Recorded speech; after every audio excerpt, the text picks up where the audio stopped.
Hi అండి, welcome back to Priya Srinivas Telugu channel.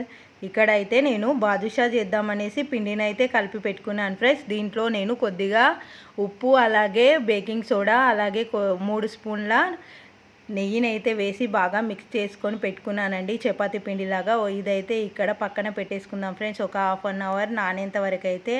అలాగే నేను ఇక్కడ పాకం కూడా రెడీ చేస్తున్నాను ఫ్రెండ్స్. ఒక కప్పు షుగర్ అయితే వేసుకొని, అలాగే అందులో ఒక కప్పు వాటర్ వేసేసి ఇక్కడనైతే మరిగిస్తున్నాను ఫ్రెండ్స్. అలాగే ఇక్కడ ఆయిల్ కూడా ఒక బాండీలో వేసేసి పెట్టుకున్నాను బాదుషా ఫ్రై చేయడానికి అనేసి.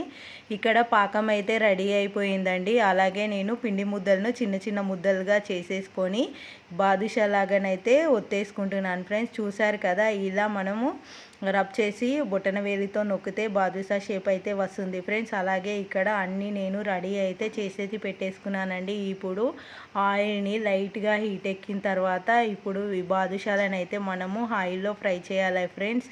గోల్డెన్ బ్రౌన్ కలర్ వచ్చేంత వరకు స్లోగా చిన్న మంట పైన మంచిగా కుక్ చేయాలండి. ఎందుకంటే లోపల పిండిలాగా మనము హై ఫ్లేమ్లో పెడితే పిండి అలాగే ఉంటుంది, స్లోగా కుక్ చేస్తే మంచిగా ఉడికిపోతుంది. ఇక్కడైతే బాదుషా అయితే రెడీ అయిపోయాయి. కొన్ని నేను ఇక్కడ పాకంలోనైతే వేసేసానండి, ఇంకొన్ని అయితే ఫ్రై అవుతున్నాయి ఫ్రెండ్స్. చూసారు కదా, ఇక్కడనైతే స్లో మంట మీద కుక్ చేసుకుంటే మనకి పిండి మొత్తం ఉడికిపోతుంది. బాదుషాలు అయితే అన్నీ రెడీ అయిపోయాయి. ఇప్పుడైతే నేను ఇక్కడ పాకంలో వేసేస్తున్నానండి. చూసారు కదా, అన్ని పాకంలో వేసేసాను.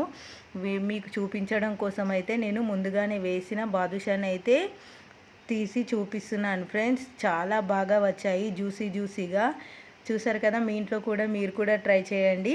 ఈ వీడియో కనుక నచ్చినట్లయితే లైక్ చేయండి, షేర్ చేయండి, అలాగే కామెంట్ చేయండి ఫ్రెండ్స్. ప్లీజ్ సబ్స్క్రైబ్ చేసుకోండి, అలాగే సపోర్ట్ చేయండి.